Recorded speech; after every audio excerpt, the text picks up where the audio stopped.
Hello.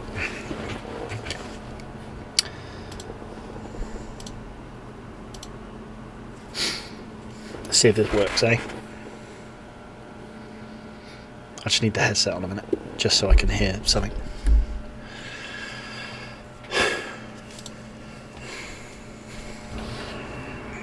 Hello. Ooh.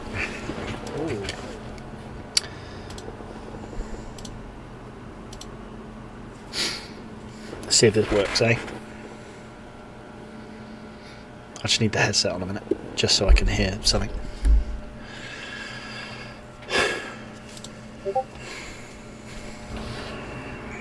Hello.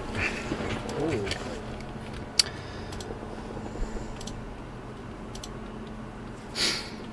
Let's see if this works, eh? I just need the headset on a minute, just so I can hear something.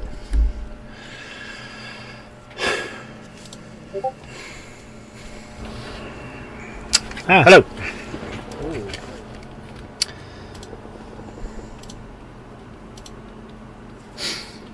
Let's see if this works, eh?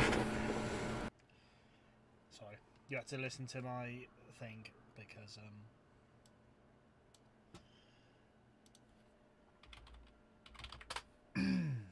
was just making sure the stream was working, but it appears to be. So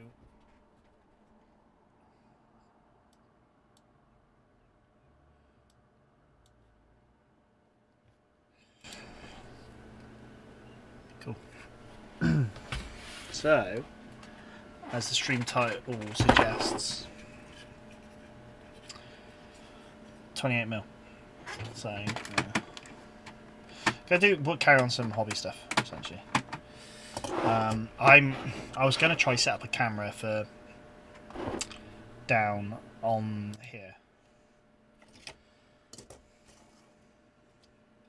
I got to be really quiet because you're going to be able to pick up everything. This is the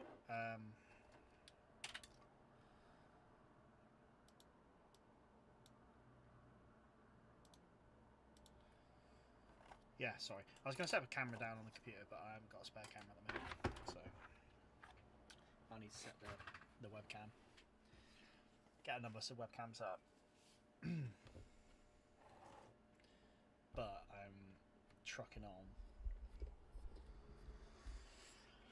with some Mega Civil War stuff. So this is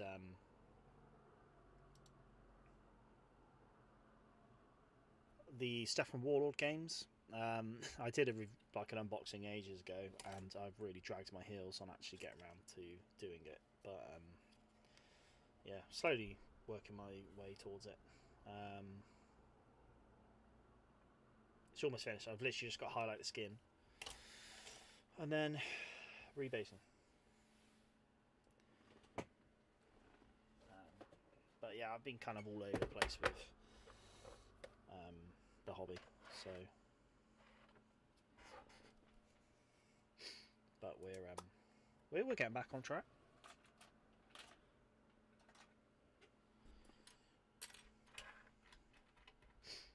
I've had a really good YouTube channel recently, which is cool for American Civil War stuff, like sort of just general stuff about American Civil War. I'm gonna go find it now. Actually, I think it's called like the American Civil War Digital Digest. Let's go find it.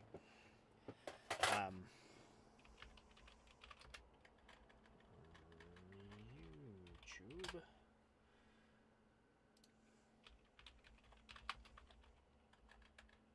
Civil War Digital. And yeah, it's called Civil War Digital Digest.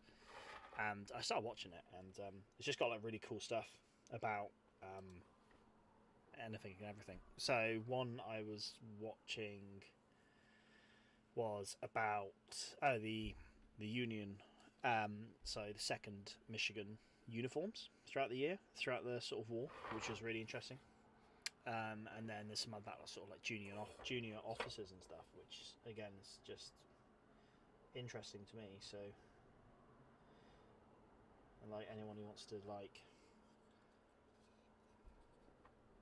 know how they want to be doing their uniform on their models or whatever. Yeah, I thought it was helpful. And then yeah, like it was interesting about the second Michigan. It talked about like their uniform at first Bull Run, and then kind of throughout the war until they were disbanded. And that was kind of cool. Like second Bull Run, first Bull Run, they actually wore grey, like, which I didn't realise. You know, maybe some of those out there did know that, but I did not know that. So that was quite interesting.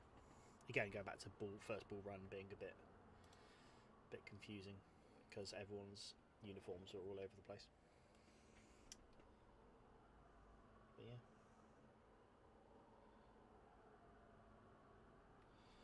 I'm trying to get this done, these models done, because I've got a few things in the post.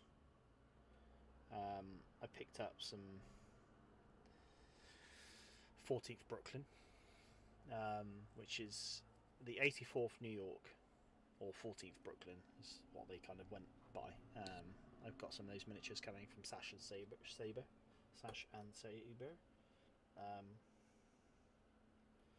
So yeah, I want to get some stuff painted. You know, I've got obviously quite a lot at the moment on the painting table ready to go. I've just got the Iron Brigade I need to get on with.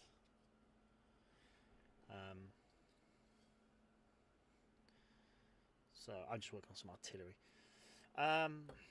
Hello. Sorry, the miniature painter. Hey, my text thing wasn't working. That's weird. Okay. How's my day? My day's been good, thanks. It's been as good as a day of work can be. And yeah, just gonna have a very impromptu stream. Because basically, I wanted to do a stream for a while, but the way I've got my Streamlabs set up, I kind of assumed, you know, I briefly looked into it and it was like got a bit confusing and complicated on because I stream on Twitch gaming. I didn't know what easy it was to swap between YouTube and stuff, and I tried to do it ages ago and it was a big faff, so I kind of left it alone. Anyway, I like fired it up today and I just thought, oh, I'll have a look, you know, just out of curiosity, and it just seemed to be pretty straightforward, so I did it. So that's why this stream's now happening. It was going to be a sort of a hobby night anyway. I wanted to get some painting on the go, so yeah, it's just something I want to do going forward anyway when I'm doing sort of hobby night painting. Just chuck a stream on, because why not? So at the moment I'm painting some artillery crew. I don't know if that's going to work doing it like that. No, it's not. I will set up a camera in the future so you can actually see what I'm painting. At the moment, again, I've got a spare webcam somewhere and I don't know where I've put it, so I'll have a look.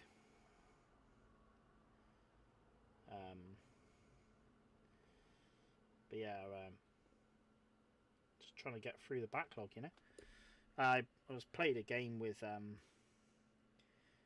Lee Mal and Jamie over at Battle Bunker recently, and you know, since we kind of got the game chalked down, audio is very quiet. Oh, okay.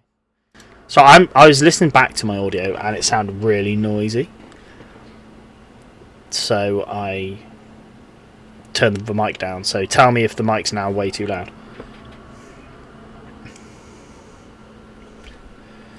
But yeah, since I played a game with the Battle Bunker crew, ooh.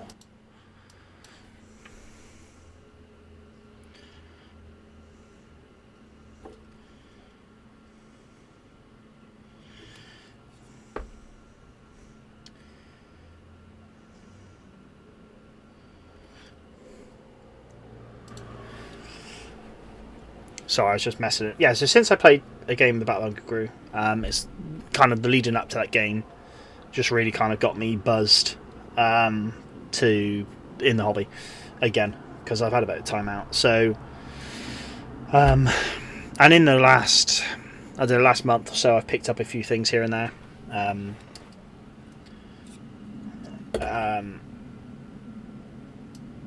So I've picked up a few things here and there, obviously like the Warlord stuff, Warlord game stuff, so I'm just kind of drifting through that. I've actually got I'll show you in a bit, because the desk is all over the place, it's a mess at the moment, but what I'm currently working on, which you can't really see, is the Warlord game Union box set.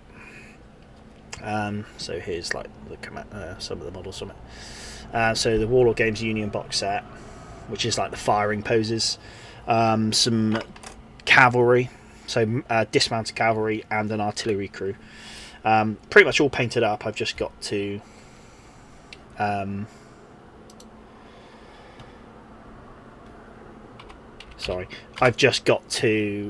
highlight the skin, varnish the metal miniatures, and that's it, base. So yeah, I came across some cheap cavalry, dismounted cav on eBay, sort of like just bare, raw miniatures.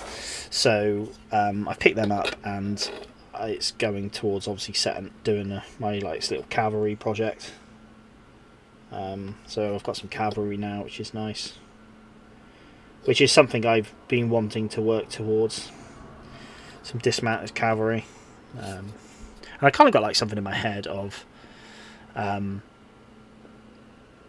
touching on sort of a game scenario of, the first day at Gettysburg, where you've got Heath's division taking on Buford's cavalry, and then the First Corps. And as kind of my current project is doing First Corps, which is I've probably got both brigades of 1st Division, which is the Iron Brigade and then Cutler's Brigade. I've kind of probably got enough miniatures for that, ready to sort of paint. So with a few sort of dismounted cavalry regiments as well, or brigades, probably got enough for a brigade at the moment. Maybe Devon's Brigade, the guys from the film, right? We base it off the film. I enjoy the film, so I'm gonna go for what the coolest is, and Devon's pretty cool in the film. So yeah, having some cavalry as well as 1st Division from 1st Corps, I think that's a good base for an army, as well as obviously what I've got. And then I'm obviously working on my Confederates are Hood's division at Gettysburg. That's what I'm basing my Confederates off, which is almost done. I've almost got there. And then I either start again and do Heath's division, which I really want to do as Heath's division, or I just use those miniatures I've got as Heath's division, which makes sense, but part of me wants to collect more and do Heath's division, so we'll see. Access to sort of 3D printing and stuff means I can kind of get some more miniatures fairly easy. I'll show you in a bit. I've got some loads of Confederates printed off, which I did fairly recently. So I've got four regiments worth of Confederates, which I 3D printed. So that will finish off G.T. Anderson's brigade of Hood's division, and that would be Hood's division completed. Bar commanders and stuff, which is then the whole other project, is I want to revisit all my command stands, like my brigade commanders and divisional commanders. And what I'm going to have to do is go back and redo them, give them all flags, make them look pretty. Which, yeah.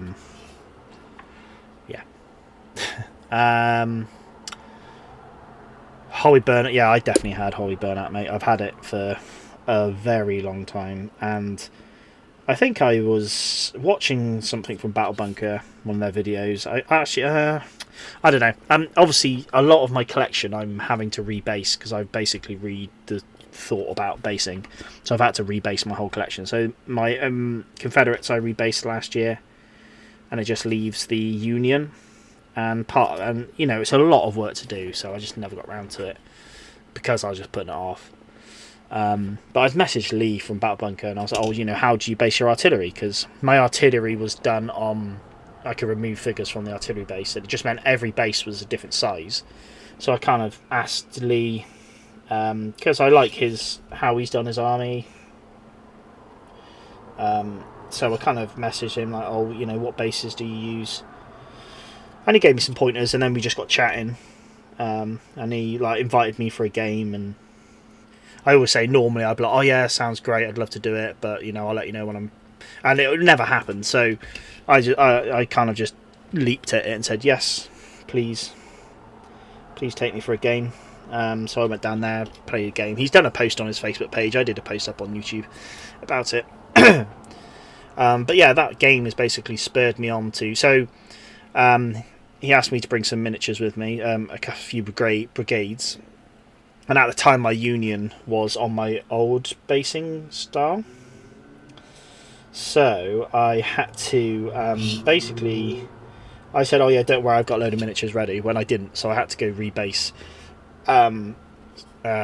Union Brigade, which I did in about a week, because I left it to last minute. So I did that, which is fine, and he wanted some artillery, Confederate artillery, which again I hadn't got the basing down to, so I ended up rebasing my just a battery of Confederate artillery. Really like how the new artillery looks on the new bases and stuff. So it's just kind of that. Like I had a launch of stuff to do, which I kind of had to do to get the game, you know, get ready for the game, and then that's just given me a bit more inspiration to crack on. And I've just got lots to paint. So obviously I bought the Warlord stuff. I bought some dismounted cavalry. I bought a load of artillery, as well as this big backlog of Perry miniatures, Union infantry that I've had for a long time. It's primed, just needs to be painted. So I've got that, which I've kind of changed my priming now, where I've bought I've bought blue primer, which is the same blue as my Union. So these guys don't even sell the cocktail sticks. So again, I've stuck them on these sort of sticks, not cocktail sticks, you know, craft sticks, and I've sprayed them blue, and it just takes that extra painting layer out. Whereas normally I spray them grey and then have to paint them all blue, and then it just makes it that little bit easier. And easy is key for me, because I don't know, when you're batch painting, you want to make it as easy as you can, in my opinion. As well as trying to keep that standard up. But yeah, sorry, Mikey, I know you messaged. Having recently watched Gettysburg, start watching Gettysburg. I'm in this like hole at the moment of trying to find a new series. That, you know, so I've seen people recommend the grey and blue, but I can't get it anywhere in the UK. I don't know where to get it from unless I buy it on DVD, and I don't have a DVD player in the house. So you've got grey and blue. Obviously you've got Gettysburg, which again, or Glory, but I've seen them loads at the moment. I'm looking for something different. But yes, Gettysburg, great film, and it makes you want to start Perry. So I don't know if you've ever seen any of my other videos, you'll know I rave about the Perry's Battle in a Box.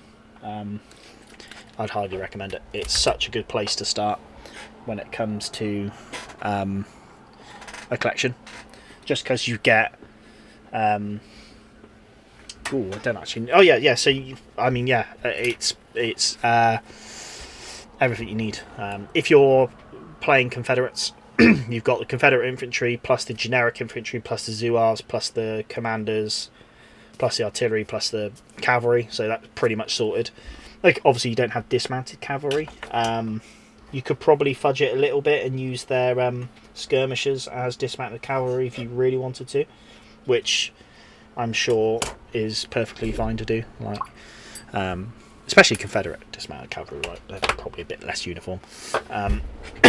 But if you were doing Union, yes, the box set is technically, like, some of the sprues in there are technically Confederate infantry. However, I feel like you could easily just use them as Union, like especially Western Union, like Western Theatre. They're a bit more ragtag in my opinion. I could be completely wrong on that, but so yeah, I think it's a great place to start, the Perry box set. I've in my collection I've had, I want to say two. I've definitely had 2 Perry box sets. And if it wasn't for 3D printing, I would definitely purchase it just to bulk out the numbers when you want to start a new project. Like if you're like, okay, I'm going to start a new brigade or something like that. It's such a good place to start. Obviously, you get the Zouaves in there, which there's only so many Zouave regiments. But, I mean, unless you're buying 4 box sets of the Perry's Battle in a Box, you're not going to have too many Zouaves. I bought a Perry's box set, a Battle in a Box, which is great. And then someone I know was selling off their collection. And I bought that, and that came with a Perry's box set. So I got all their Zouaves out of that as well. And there's loads. There is a fair few Zouave regiments. I can't think how many Zouave units I've got for the Union. I think I've got 4 units currently of Zouaves, and there's definitely more. Obviously, that's the sort of more traditional Zouaves which you would get in the box set. Whereas you got the big baggy trousers. Obviously, there's different types of Zouaves. I spoke about the 14th Brooklyn earlier, which is something I've bought. They are a Zouave regiment, but they have normal trousers rather than baggy ones, and they don't wear the fez, they wear a kepi. So still Zouaves, but technically different. And I'm sure if you wanted to, I'm sure you could probably make them out of the original Zouave box set if you're willing to let a few things slide. Like you could probably, convert the kepis onto them somehow and just have them with baggy trousers. If you're wondering who the 14th Brooklyn are, actually, they're in Gettysburg, Mikey. So do you know when Reynolds gets shot? And then I want to say Zouaves, but they don't obviously look like Zouaves. They're the ones with the red trousers and the red kepis. So they're the 14th Brooklyn, and they're part of Cutler's brigade, which is first division, first corps, and they're the ones who gather around Reynolds as he's on the floor dead. So yeah, they're they're an interesting unit. The red-legged devils, I think they were called, or nicknamed by a few Confederate generals. Sorry, I live on a main road. I don't know if you can hear, but there's noisy cars outside driving past. So, yeah. I'll have to rig up a camera so you can see what I'm doing. So no, I definitely had one somewhere. I don't know. I've just tucked it away somewhere because I bought a new camera recently. I say recently, I don't know, 6 months ago. So the old one's been sort of sidelined. I just don't know where I put it. But I must admit, these Sculpts and Warlord, the Forgotten Glorious, are really nice. I'm really enjoying them. They are pricey if you compare them to sort of Perry's. £28 for 24 miniatures, when you can get Perry's, £22 for 40 miniatures. But they are nice miniatures. Like, you know, they're really nice sculpts. I can't knock it. I was saying this the other day, like when you've got a larger collection, when you've got a larger collection, sorry, I'm just trying to put this in. When you've got a larger collection, you start to run out of options, or I don't know how to say this. For example, I've got a lot of Perry plastics, and I'm kind of bored of Perry plastics. They're the most efficient way of getting models on the table. Like, they're cost efficient, should I say. And they are great. They are great models, but I'm kind of bored of the poses, you know. They're a bit samey. They are, again, like if you're like me, who's painted like 500-600 Perry plastic miniatures,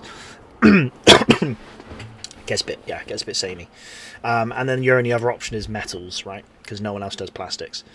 So your other option's metals. You got Perry's metals, which is not something I've done heavily with Perry's metals, because one is cost wise, you know, I'm not made of money, so. But Perry's metals are lovely as a treat, you know. It's definitely something I want to do in the future. So yeah, you got Perry's metals. You've got other metal companies out there as well. So what I've been doing is sort of supplementing Perry's plastics with metal commands from different companies. So I've done Sash and Saber, no, Crusader. Sorry, Crusader. I've done quite a bit of, as well as the Perry's metals, and obviously. Stopping on a tangent, so going back to this now, you've got the Warlord coming out, which they're just really nice sculpts. You just can't really see it because the light's just not there, but these are the firing poses, and they're just really nice and dynamic. Really nice. And yes, they're expensive, but again, if you're willing to pay a premium to get a bit more variation in your collection, then these are the way to go. They're great. You know, they're definitely, you can definitely tell they're ex-metal sculpts. You know, but I think their resin does it justice. Their resin does well.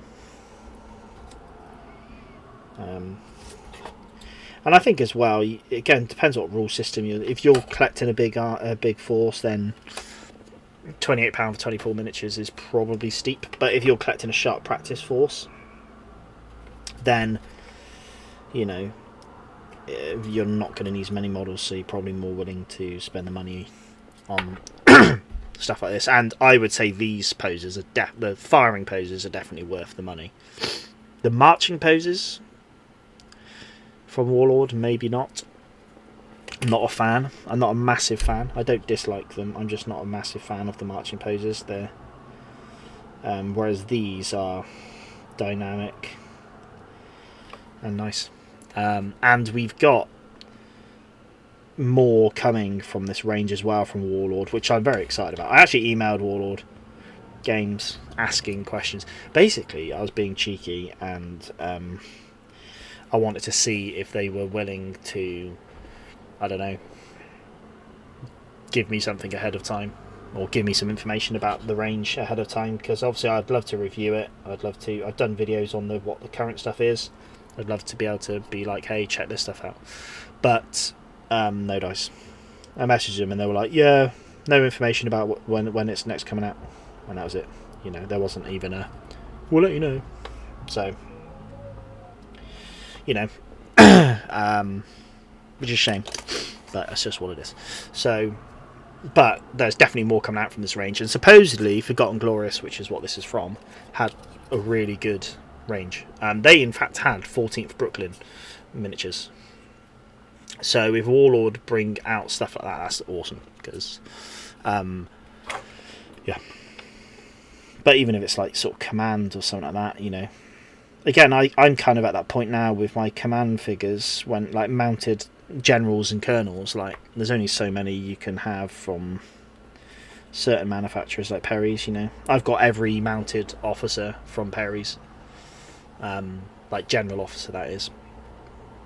So I wouldn't mind something looking a bit different. And yeah, there are other companies out there, but still, it'd be nice just to have some more variety on the market.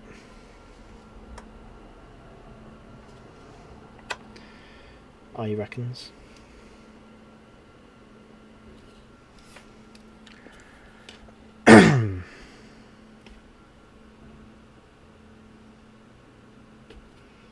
And these, so when I was basically painting up these chappies, I was like, it's me being just rubbish, but I was like, because I've done like a unboxing on these guys, I should probably get a video out fairly soon of them painted, showing them off, because, you know, it's fairly recent and people might appreciate it.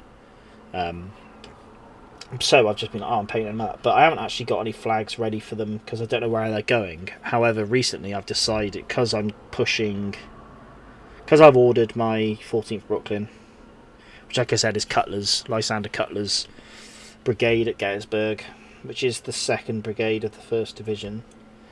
These guys, I think they're going to find a home in the 2nd Brigade. So we've got the 84th New York, brackets 14th Brooklyn. So I think 14th Brooklyn's their militia name. So 14th Brooklyn's their militia name. When they signed up to the army, they were designated the 84th New York, I believe. But out of, like, I don't know, respect, they got to sort of keep their militia name, which is the 14th Brooklyn. So, yeah. Where was I? So you've got the 14th Brooklyn, you've got the 7th Indiana, I want to say. 7th Indiana, 95th New York, 147th New York, and 56th Pennsylvania. So, yeah, these guys are going to be one of them. Possibly, maybe the 95th New York. Because basically, you've got the 14th Brooklyn, who are, like I was saying earlier, the sort of Zouave regiment. And then the other regiments are just standard uniform. Standard sort of military issue uniform. Hey Rich, what do you think of the First Corps American Civil War range? It's a very nice range. For some reason, I've got a thing with First Corps. I'm just so unsure of the scalings. Like, the heads are quite big and the hands are quite big, and something just puts me off. Like, I do have some of their officers, so I've got actually, is he First Corps? I'm pretty sure I've got Jackson, Stonewall Jackson, from First Corps. I'm going to have to Google it now. And I've got Chamberlain. I've actually, so, I'm trying to be well behaved. I've got a basket on the First Corps website full of a load of sort of officers, mounted standard bearers. I've forgotten his name now. I'll remember it in a sec. He was on Little Round Top, Brigade Commander, Little Round Top. He died there for the 20th Maine. I'm going to find him now, actually. I was going to order... So, I'm halfway through that brigade, so I was going to order their commander. Strong Vincent. There we go. So, I'm going to get Strong Vincent. So... yeah, I don't know. There's just something... I don't know. Also, going back to first sort of the metal ranges. The metal ranges is a bit more pricey. And it's... I'm taking the opinion now that these sort of... any metal ranges now are a bit of a treat if I pick up a regiment in them. So, it's got to be a regiment that is something special. I think if I was, you know, I won't rule it out at all. But like I said, I bought from Sash and Sabre. I bought the 14th Brooklyn because they're a special regiment. You know, they're unique looking. Whereas I'm not sure. I think First Corps do the 74th New York, which is the Highland Regiment. You know, the Highlanders.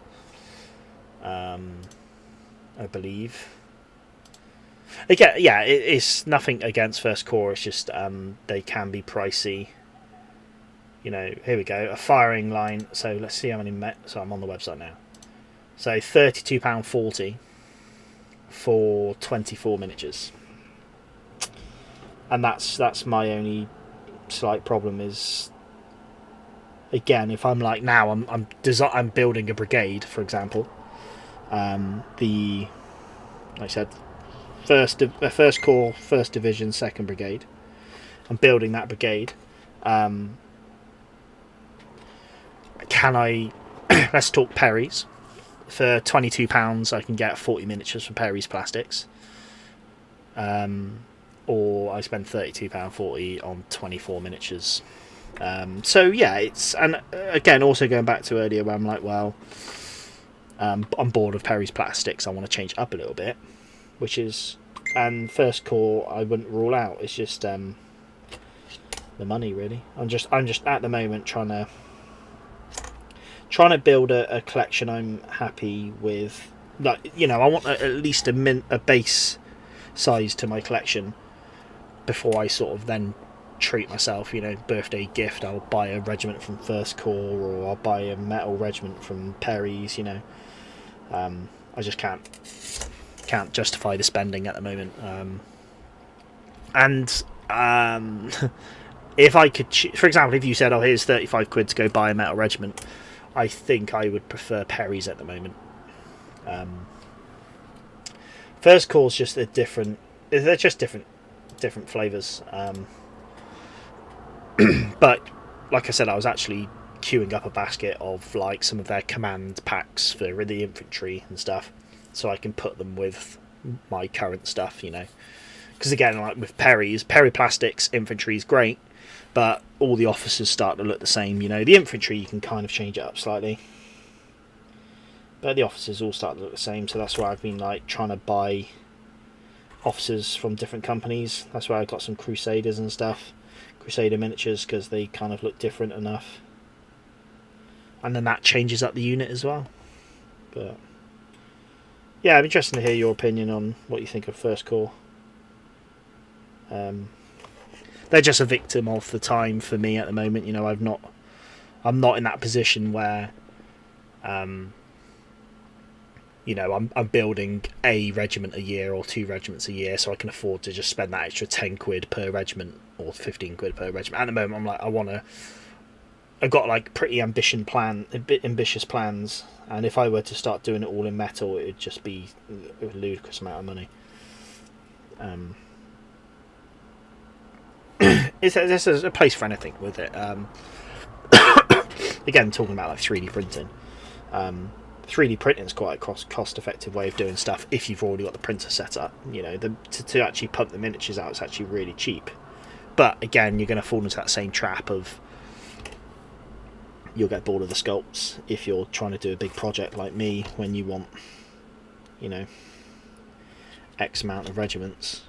You want to try change them up as much as you can. So that's where, yeah, like, again, if I had the money, I'm sure I'd have at least a couple of regiments from First Corps at the moment. I could get First Corps metals to use for my First Corps regiments. That would be smart, wouldn't it?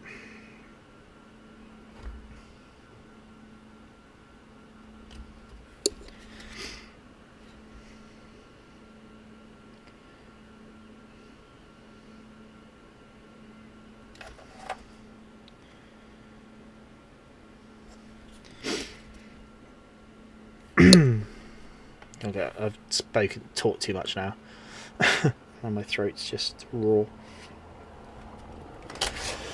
I should have brought a drink up with me. I didn't realise I was going to be streaming, to be honest. So, Rich says, yes, agree, metals are an expensive way to build an army. They are. And again, time and place, really, for anything. Metals, in my opinion, are awesome for detail and stuff like that. I was put off metals for quite a while with painting, because I was like, oh, you know, they chip easy, and then the paint that comes off easy, and which I still think's a thing, but also I'm less worried about it now. But yeah, when I've got like when you've got the Perry miniatures catalogue, you've got First Core, you've got Old Glory who sell like Slash and Saber, you've got Crusader, you've got War Games Foundry, which is another one. I absolutely love their miniatures, but they're slightly a bit expensive again than any other range. You know, the metal range, you've got so much in metal, and they're lovely stuff. But it's just, yeah, it's cost. Sorry, I didn't see your message. So the First Core seemed pretty characterful, but I think they would not mix with other manufacturers, although they look good in their own units. Yeah, so this is actually, it's funny you say that. So this is something I've always been really conscious of. You know, if they're on their own unit, fine. But I've always taken the opinion like, oh, you know, it'd look really silly if I've got a brigade, right? I've got a brigade of infantry, 2 regiments of Perry plastics, 1 regiment's First Core metals. You know, they just look silly because the Perry's plastics are smaller. I'm only assuming they're smaller. I think I have a couple of First Core miniatures, but First Core appear to be quite chunky. Perry's plastic less so. And I was always worried that's just going to be like too obvious and just look silly. But having played my first big American Civil War game the other day with Battle Bunker, the gang with Battle Bunker, UK, HQ, sorry, UK. Well, I mean they are Battle Bunker UK because, yeah, in the UK, but Battle Bunker HQ. So went over there, and we had like quite a big. I had like my Perry's. They had Perry's. I think they had a lot of Redoubt. And I feel like Redoubt's quite similar to First Core just through observation. And it did not look odd at all. I made a point of saying, like, me and Lee were talking about it, and I was like, this is one thing I found surprising. I thought there'd be more of an obvious difference between the 2 ranges on the table. But the more like I played, the less I was actually looking at the miniatures, which is kind of sad because the miniatures looked lovely. Like Lee's collection, Lee, Mel, and Jamie's collection is awesome. But yeah, like I found I was so immersed in playing the game that like I wouldn't have been like, oh, hang on, that one's 29.5 millimeters foot to eye, whereas this one's 27. You know, like it didn't bother me at all. And if anything, like the scale I was oblivious to, like it didn't matter. Right, sorry, the scale didn't matter to me, but the fact that you had these like metal ranges, like the Redoubt stuff, what I did notice was the really cool poses, and like, so yeah. Sorry, I'm replying to a message.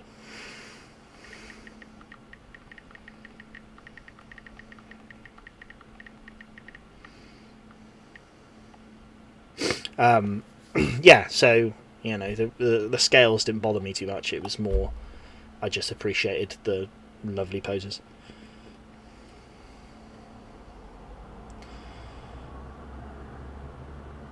Right.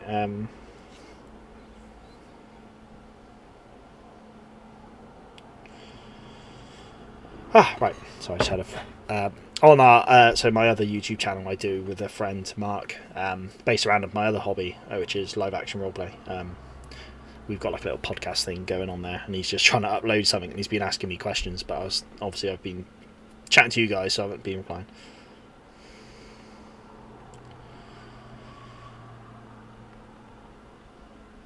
Right. Have you got any First Core stuff, Rich, or is it more or not? Out of curiosity. In fact, here is my as we were just talking about yet another lot podcast, which is my other podcast. Here it is.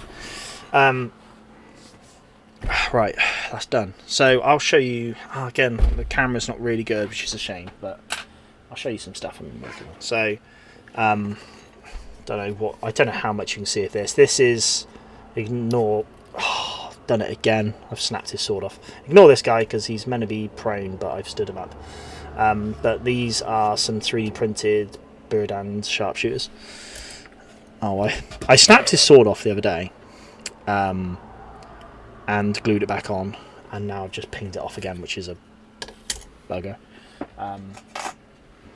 Yeah, so they're sharpshooters. Like I said, these are 3D printed by myself. Sculpts from Studio Historia, which is a Kickstarter I backed a while ago. So these are actually really nice poses.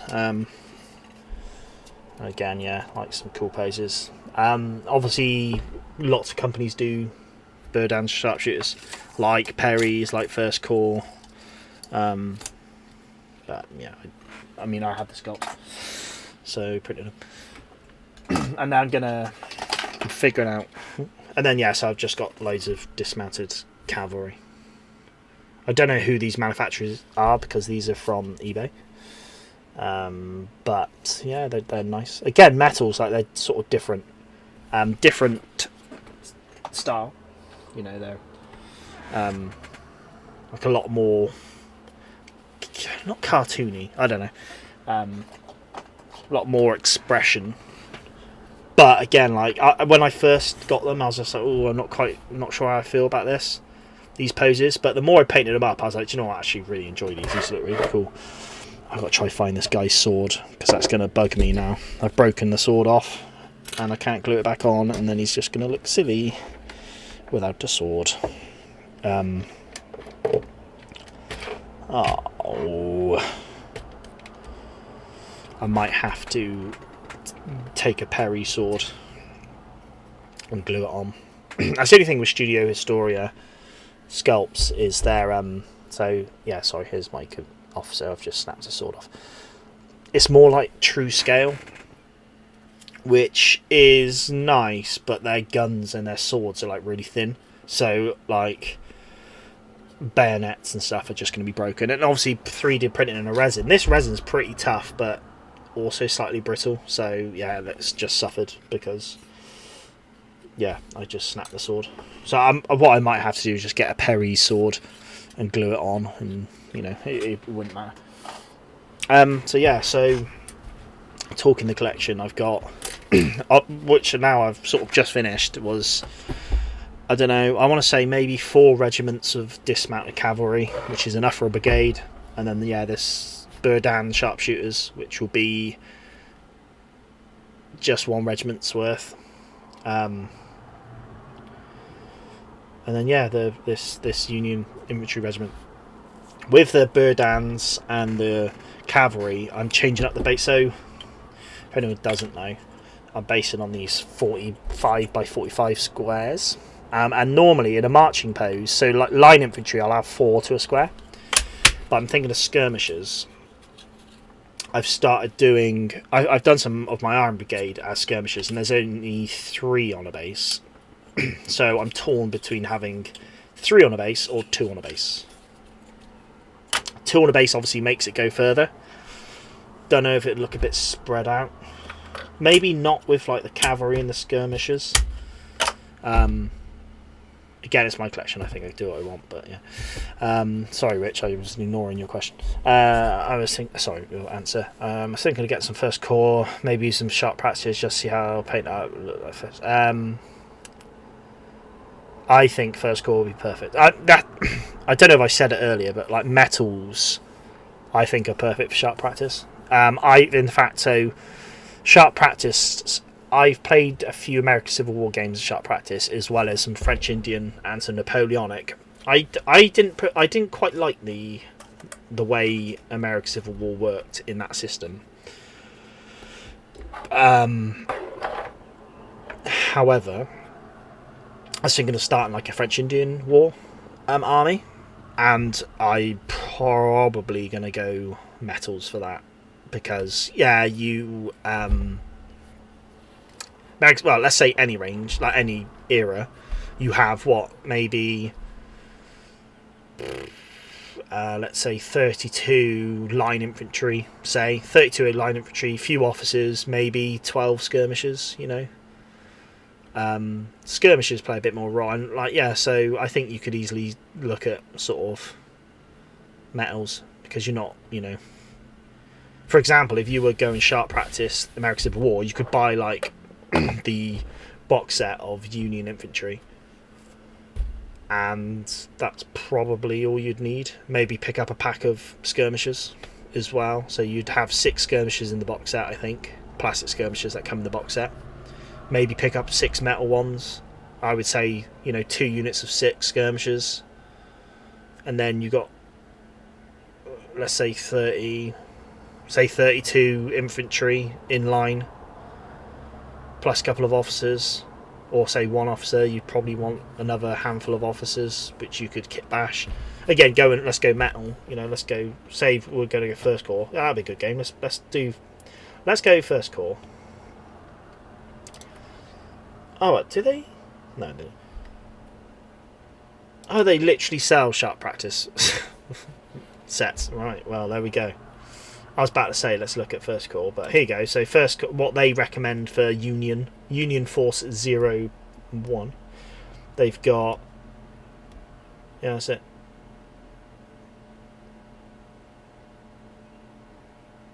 Yeah, so they've got 6 skirmishers, and then 16. Oh, that's nice. 16. 32, 40 line infantry. So, in fact, it tells me what there. Yeah. So 2 groups of advancing infantry, 3 groups of infantry marching, 1 group of 6 skirmishers, and 3 officers, and 5 officers. So there you go. Yeah, which you could basically do with a plastic box set of Perrys, and maybe a couple of, for a treat, get some of the metal sculpts. Done. So yeah, nice. But yeah, so that's like, say, go to Perry's. You could do that for 30 quid, or First Corps offering something similar for 60 quid. Which is that, but that's metals, isn't it? That's what you get for metals, I'm afraid. See, what have they done differently here? I don't know. But yeah, but also with Sharp Practice I really like. I think it's a really good rule set. And let's be ludicrous and compare it to Warhammer 40k. I'm telling you, I'm talking about how 60 quid for a Sharp Practice, 60 quid for that amount of miniatures is a bit steep. Let's talk about Warhammer 40k. You'd be spending 10 times that for an army. So to say you're fielding a whole force for 30 quid is, an extra 30 quid's nothing really. It's down to your personal preference, and I personally love Perry, so if I had a choice of a Sharp Practice army, I'd probably go down the route of Perry metals. But yeah, again, you'd probably be paying the same price as First Corps metals, because Perry's is what, is it £9 for 6 miniatures at the moment? £8, £8.50, £7.50. So yeah.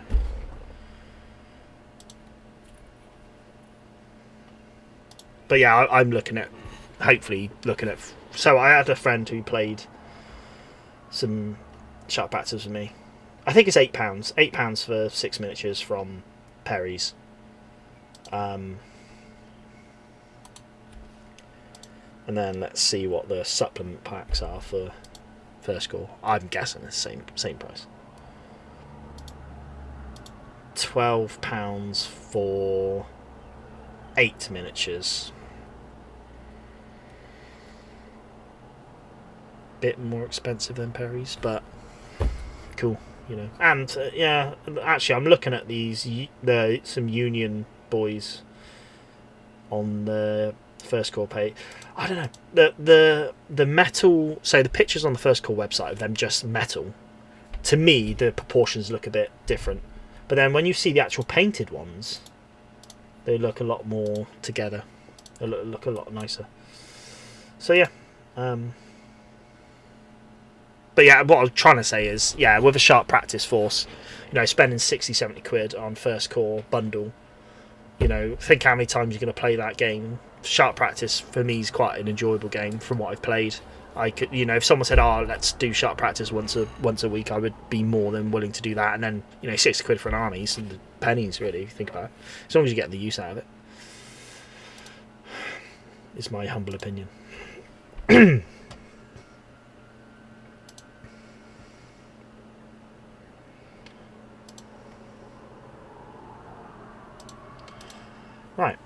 I'm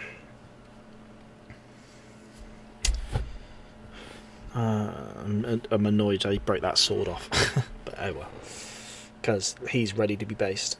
Yeah, so my bird and sharpshooters, that's the point. My bird and sharpshooters, I've got 1, 2, 3, 4, 5, 4. I've got 10 sharpshooters. So if I put 2 on a base, that's a... So, oh, this is another thing. So, like my dismounted cavalry and my sharpshooters, I'm thinking of doing like 3 bases to a regiment. Because I think with a lot of rule sets, they're going to be like dismounted cavalry. I want to say like with Black Powder or Picker's Charge, I think dismounted cavalry are classed as normally like tiny units anyway, which I was talking to Lee about. We were talking about how he does like Pickett's Charge bases, like unit sizes. So he'll treat a standard unit as 5 bases, a large unit is 7, and then a small unit is 3.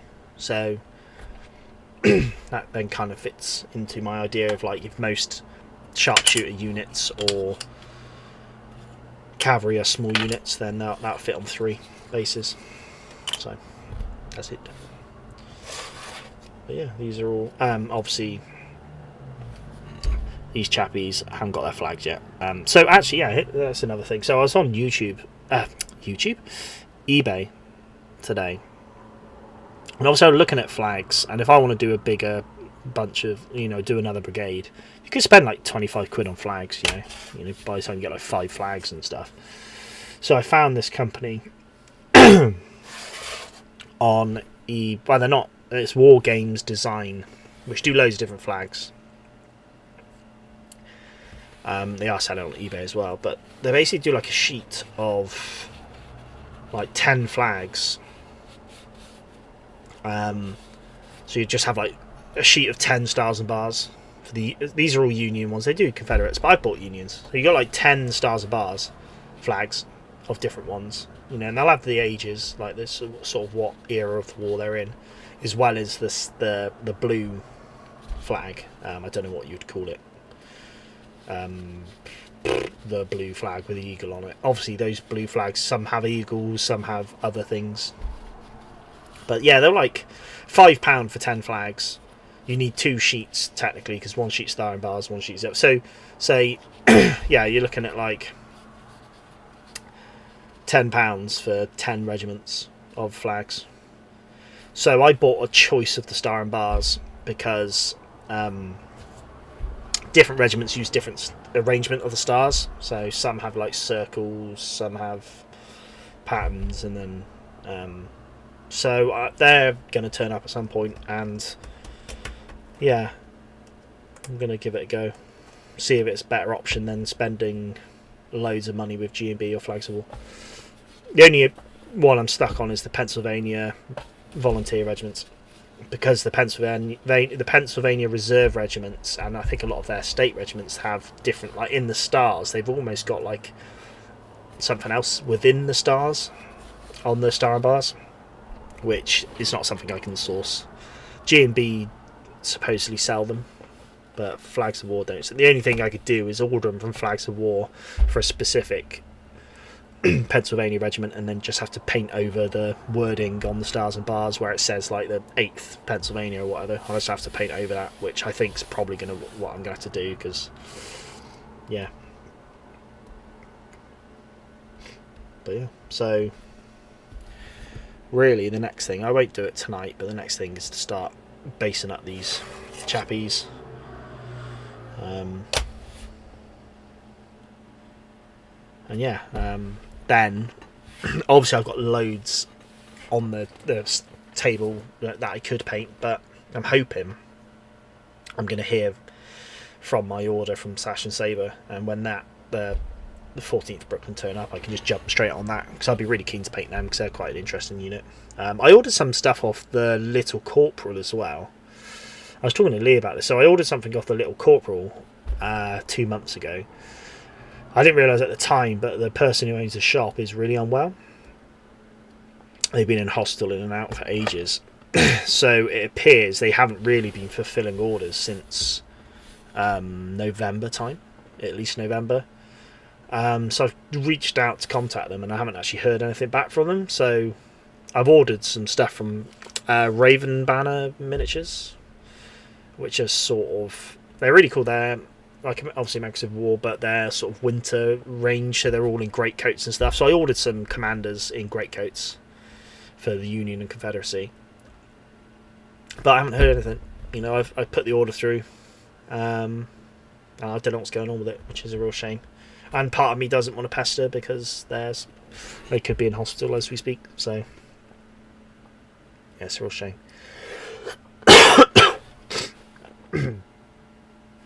One thing I haven't done. I don't know where it is.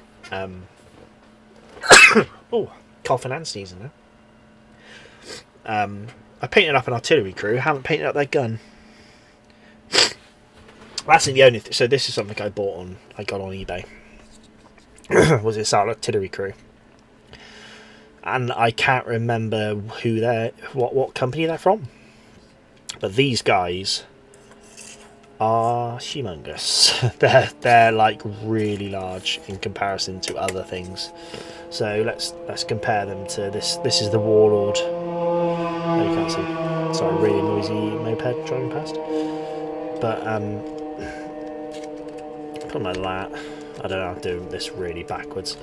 I don't know if you can see just how. You can't really, can you? Right, there we go. These artillery crew are just massive in comparison to these other guys. So, which again, it's not really an issue because it doesn't matter, but they're big. And their artillery piece is like twice as big as Perry's one, which is funny. But I'm going to treat it like a big gun, you know. So it's a Parrot rifle I got, and I'm going to treat it like a maybe like a 20-pounder or something like that. I don't know.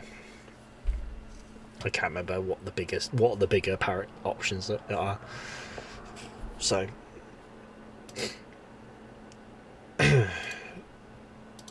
yeah.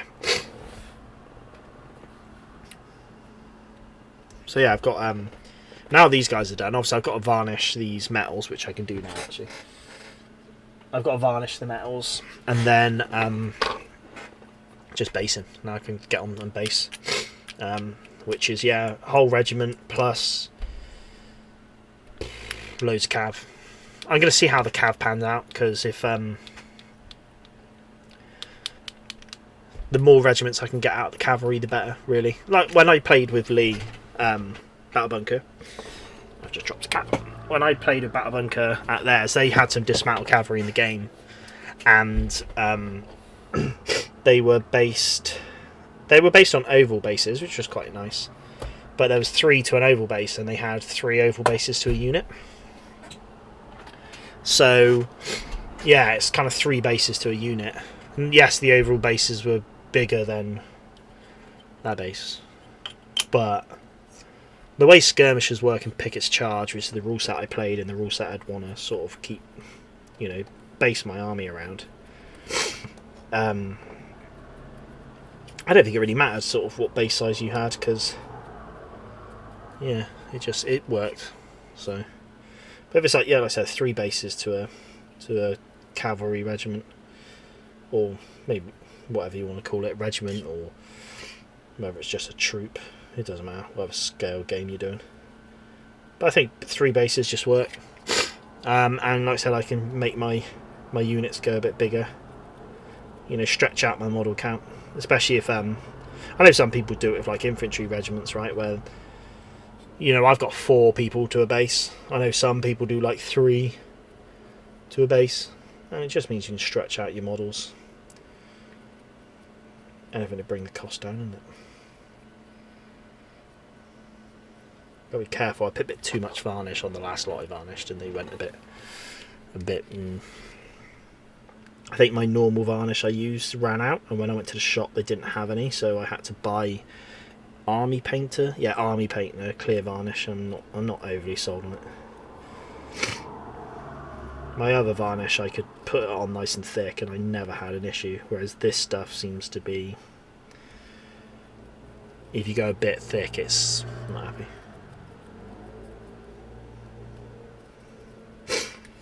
But no, I'm glad I've finally got some cavalry, dismounted cav, because cavalry's like that. I was at that point where I was like, I've done a lot of infantry. I want to have the core infantry done, because then I'm like, if I ever wanted to play a game, I'm gonna have what I need there. It's not like I'm like, I need another brigade. I'm gonna have to work on that on the weekend. I'm kind of like, if I do more than enough infantry, then I'm gonna be good for a while. And then it was, the next one is gonna be cavalry.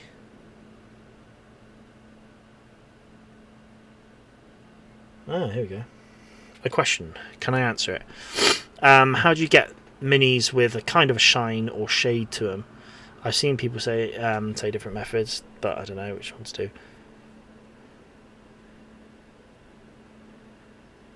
Oh, so how do you get your minis? It's good.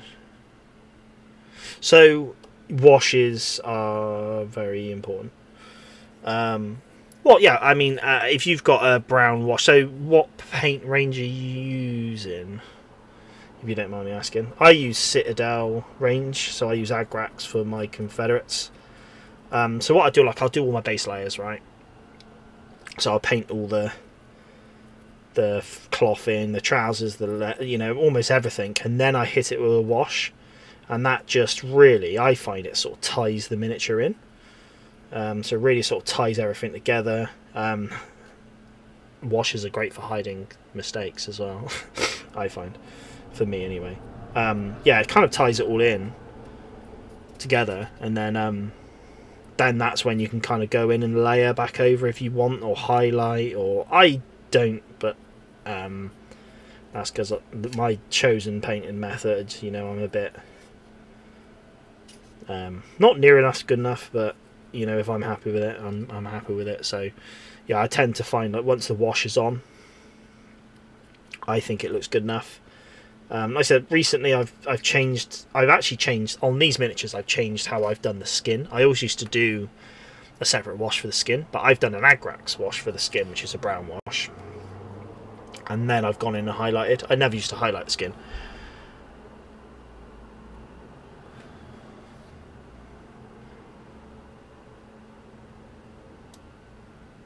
Got an apple barrel. Is that a hobby store or something like that? So brown wash. So I got some dark brown wash, which is what a friend told me to get. Okay, so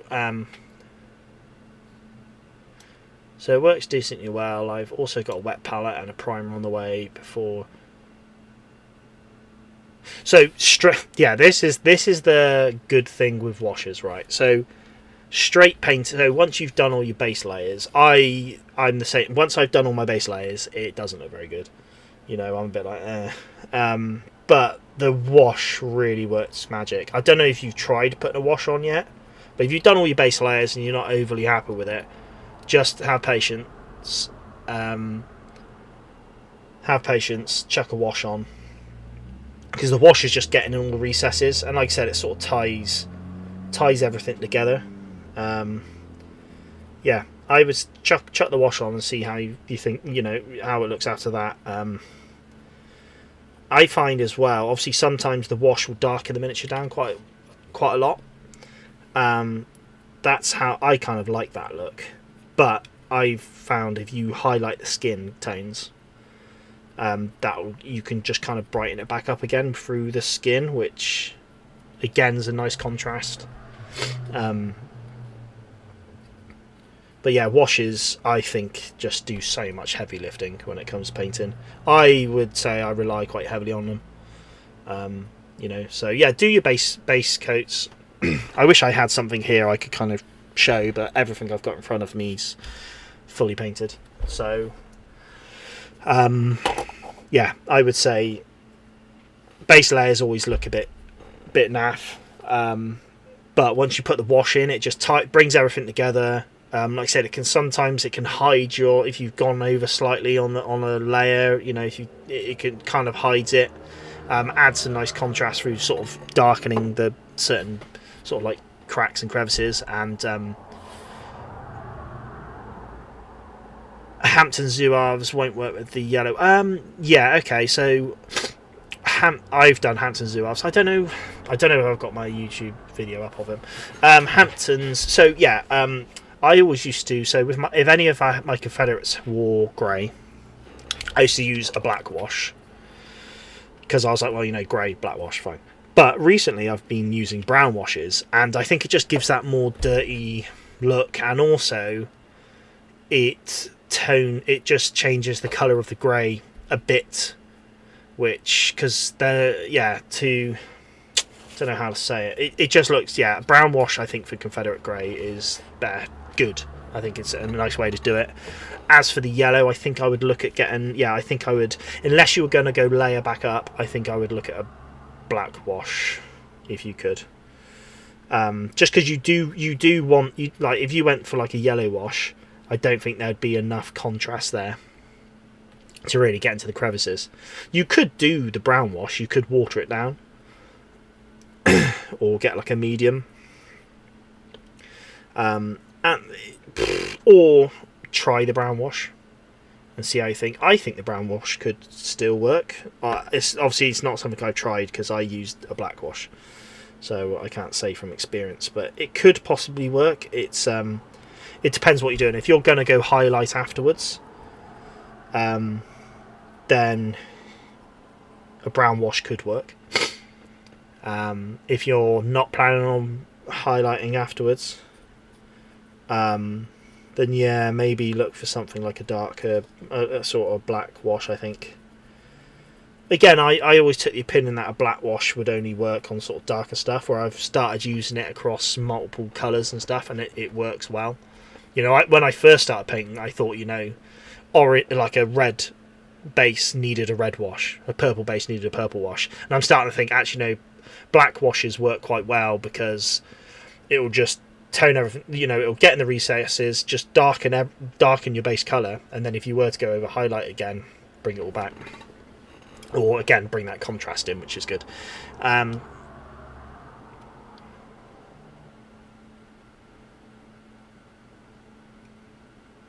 So your Hampton Legion was the first. So yeah, but again, if you've done your base colours on your Hampton Legion, like I said, if you haven't washed them, you've just done your base colours, you could easily just hit a wash over it now.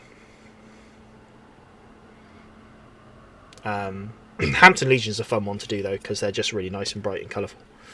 I did.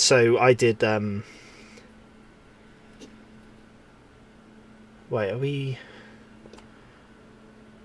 Oh yeah, sorry, yeah, we are Hampton Zouaves. Sorry, I started saying Hampton's Legion, and then I was like, hang on, I thought we were talking about Zouaves, but yeah, we are. Yeah, the Hampton Zouaves are nice. Again, like I've done. Again, if I had my camera properly set up, I could dig them out and show you what I've done, but you're not really going to be able to see them with this camera, unfortunately. But yeah, I've done them as like a stand for my Hampton's Legion, so they're just like a 4-man stand. But yeah, they're really nice colour.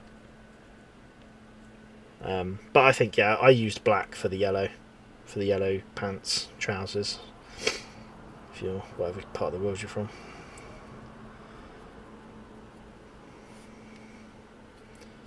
And even, yeah, I didn't highlight, and I think they look good enough, you know.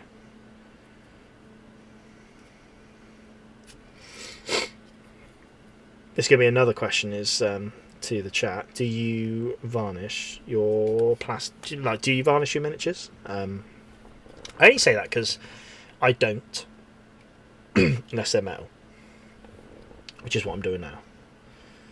I know some people out there swear by it, you know, varnish all miniatures, but I've only been varnishing metal miniatures just to protect them from chipping. So yeah, I'd be interested to see what you guys say. And if you do varnish your miniatures, sell it to me. So why should I be varnishing plastic miniatures?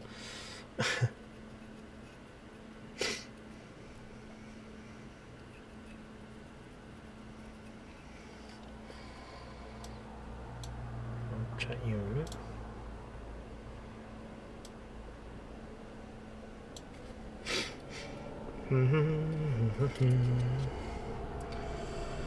No, you don't. Yeah, fair enough. No, so I've only it's literally the metal miniatures I varnished because I don't want them to chip. And the plastic stuff.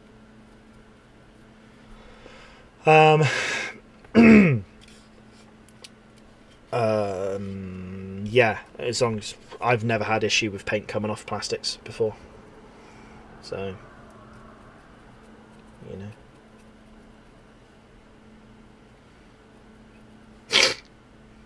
I guess as long as you got the right primer, as long as you're using a good enough primer, which again I've yet to find a primer that's not, apart from a Citadel primer I bought once, which I just thought the coverage was crap. I've never had a primer sort of not hold paint. Not on plastics anyway.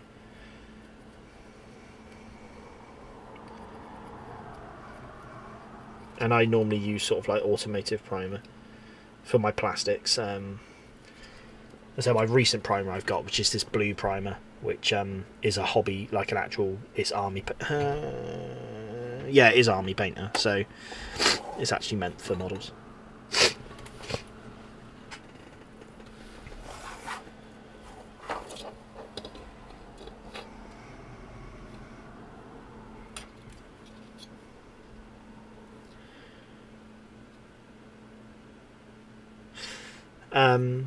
You've been the issues. Oh, okay, yeah. So you've been sort of painting straight on the plastic, right? Yeah. I've done that. Yeah, I have done that a couple of times in certain situations, and yeah, I agree. Yeah, it's not going to hold. That's the whole point of the primer. It sets a really good base for the paint to stick to. Also, yeah. I think if you put a varnish over it without a primer, then maybe it would hang and stay on. But yeah, definitely hit a primer. And also, I find with priming, again talking about these Union, I primed them blue, so that's the blue base coat done. And with my Confederates, I primed them grey, so you know anything I want any Confederate jackets I want to be grey is already grey. So it just skips a step in painting because you've already got that colour down. So you can sort of prime the jackets grey and then they're done. Which is, again, like if you're batch painting like I do, it just cuts out that step.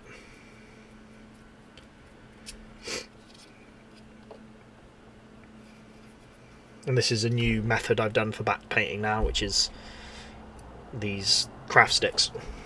I always used to have them individually based on a penny, and I have to pick that up, paint my bit, put it down, pick the next one up, paint it. Whereas I'm thinking this is speeding up the painting process, which maybe it is. I feel like it is. I think my last lot, I think the last batch paint I did was like 96 miniatures, and I literally had 96 miniatures in front of me, and it gets, that's brutal. I got a brown primer because I'm doing a lot of horses and Virginias which use darker uniforms. Okay, yeah, I mean, bingo, you got it. That's the trick. Yeah, that's a good idea actually. I'm yet to really do much cavalry, but yeah, maybe that's because like early war, the cavalry companies tended to have the same colour horse, but I think sort of late to or mid to late war that sort of phased out. But so yeah, you could easily get away with like a block of cav all having the same horses, so you wouldn't, because I always think with cav I want to differentiate the horses, put different colour horses, make it a little bit more natural. But yeah, and Virginians having what? So you're sort of more talking butternuts. So for the butternuts, yeah, I'm not at that point where I'm priming them a butternut colour. I just paint that in for now.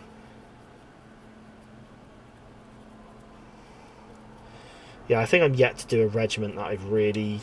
I'm not really happy with my butternut recipe at the moment. I need to think on it. Get it right.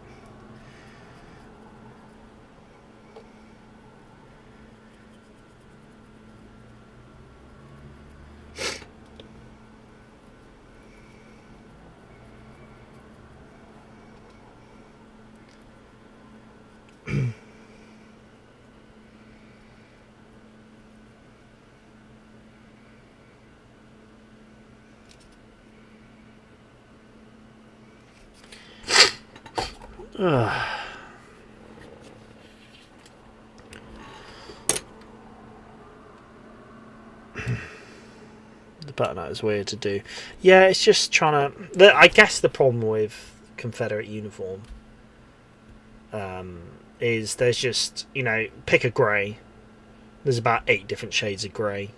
You know, pick a butternut. Like, butternut is only really came around from dyeing grey uniform with, like, sort of natural dyes and stuff. So, again, you can have so many different, like, shades. And, for example, I was watching a video the other day and they were talking about Confederate grey uniforms and how they started importing British uniforms. I don't know actually now. But basically they started, and it was basically just a slightly darker grey.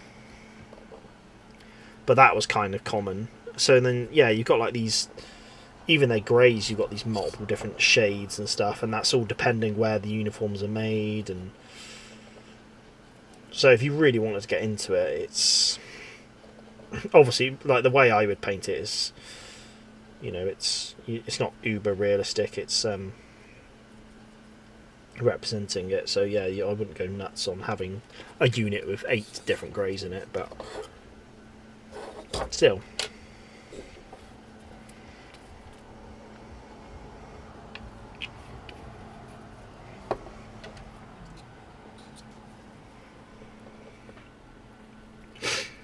Gives you some scope, I guess, to play.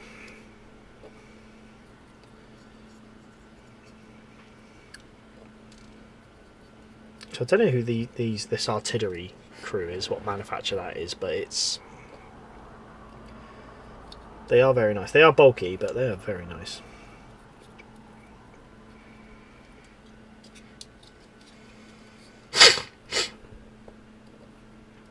So each state's had different shades of grey for, yeah. Yeah, so like greys were basically one of the cheaper materials to get was plain grey. But obviously it all depends, sort of different states, like you said, would have different manufacturing for uniforms. So that's why you had different colours, and you know, you look at I'm just going to misquote it, so I won't say. But like I said, like, I know they bought a load from Britain at some point, you know. So you had like these different type of grey, and then even like some they bought a load of like ex-military trousers at one point. So that's where you get like the darker blue trousers in the Confederacy, because they were ex-British. So really, it was like kind of the Confederates just getting all of what they can.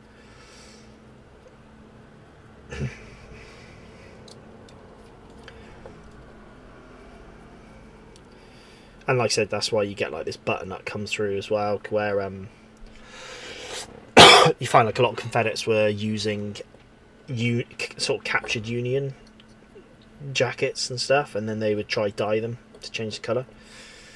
And again, they'd use sort of what dyes sort of natural dyes they could get hold of, which were like roots and berries and stuff, and that's where you get a lot of the butternut, as well as that being made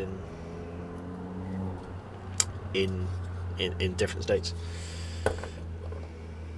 Very interesting.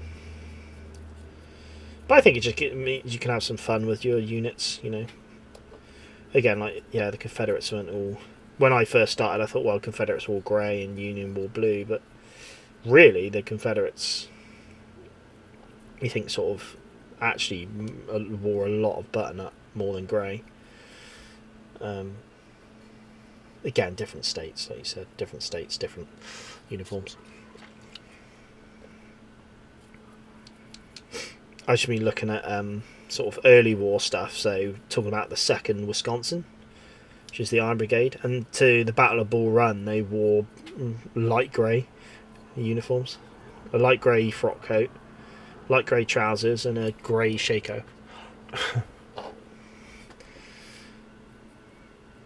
Just goes to show. But obviously, they were like sort of an early war militia unit, really. Militias tended to wear sort of grey uniforms back then, because grey was a cheaper uniform to get.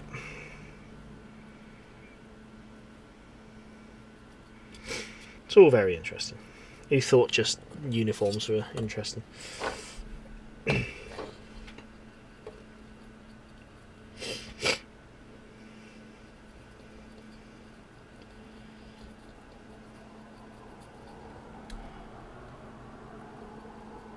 But again, it's always handy having this sort of basic, interest in it, especially if you're doing the hobby and you want to do it right. I say do it right. If you want to try get it as historically accurate as you can, you're going to want to try match certain units, without going overboard.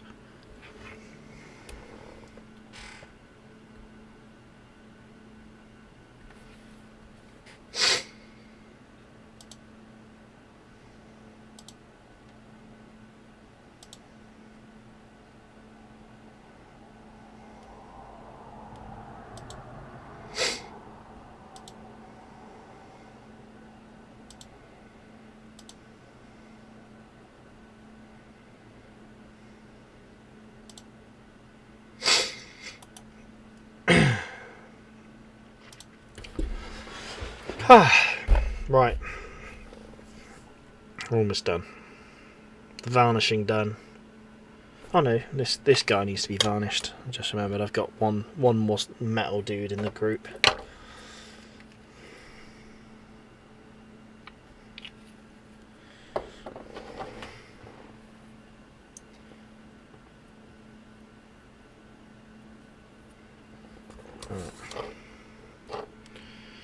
Yeah, with the I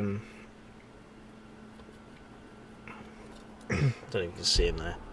This middle guy here with the sword, this guy. So obviously you can't see him because the light.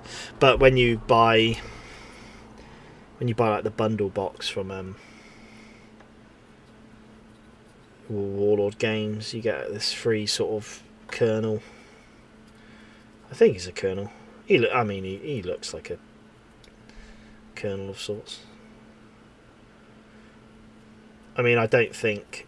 Maybe. Yeah, I guess he could be what you wanted. He's wearing a backpack, so I like to think he's a lower ranking. He's not going to be. I don't think a general would carry a backpack. I don't think a colonel would, actually. So who knows what he is?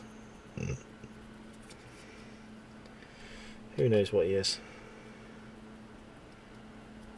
But he's a nice miniature, but he comes in metal, so I might chuck him on a command stand or something like that.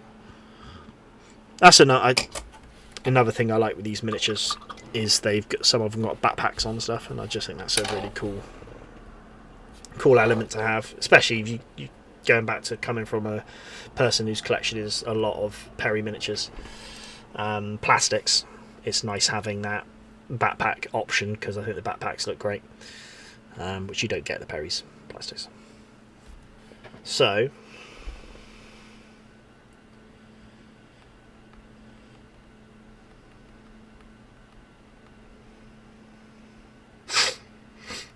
I think I'm going to end the stream there because I've done all I can do, and without having to then spend a lot of time start snipping these off and getting them on the bases.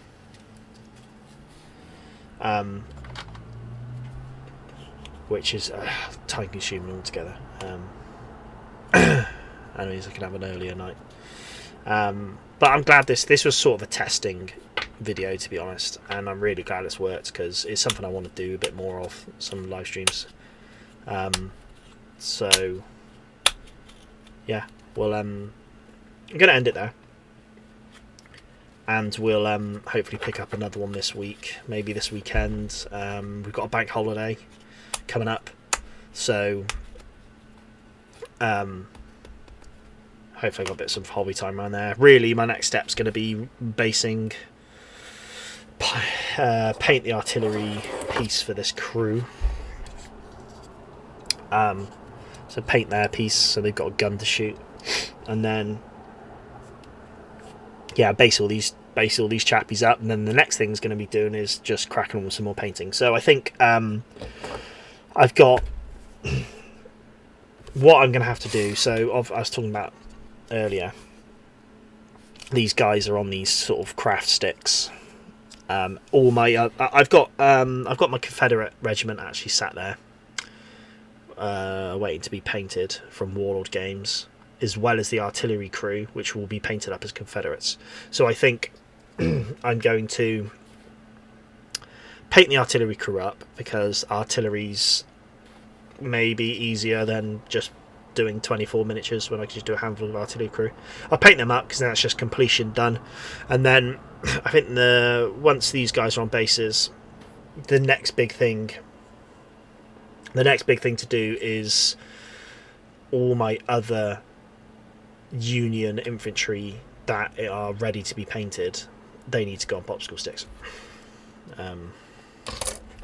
Because I like the way this worked out. I think it's a good way of painting miniatures, batch painting. So I'm going to chuck them all on popsicle sticks, and then they're ready to go. But I've got about 100 miniatures to do that too. So it's going to be a bit of time. But mate, I don't know. We'll figure it out. And then in the meantime, I'm going to try to set this camera up so I can have a camera down at the table. You can see what I'm doing.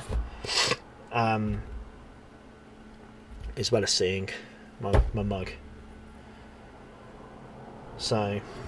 right, we're going to end it there. Thank you very much, everyone who joined in and watched the live stream. And yeah, thanks for stopping by. So, last little waffle before we go, because I always like waffling. Once these guys are based up, this is the Warlord game stuff. Once these guys are based up, I'm going to do a video on them, just showing them off as check out Warlord Games miniatures painted up. Because I want to do a video on that. Again, I'll do the same with the Confederate and the artillery. And then I'm going to do a video on just on an update on the American Civil War stuff. So I'll have all my dismounted cav based up, and all my bird and sharpshooters based up. So I'll just do a bit of an update of like, hey, this is what I've done recently, because it's been very recent. I haven't painted for a long time, so there's not much progress on the Iron Brigade, but I think they're going to be the next on. Again, my Iron Brigade's been primed grey. I'm going to go and hit them with another prime of blue, because it just speeds up the process. So, right, thank you very much, everybody. Thanks for stopping by. Take it steady, and I'll see you on the next stream.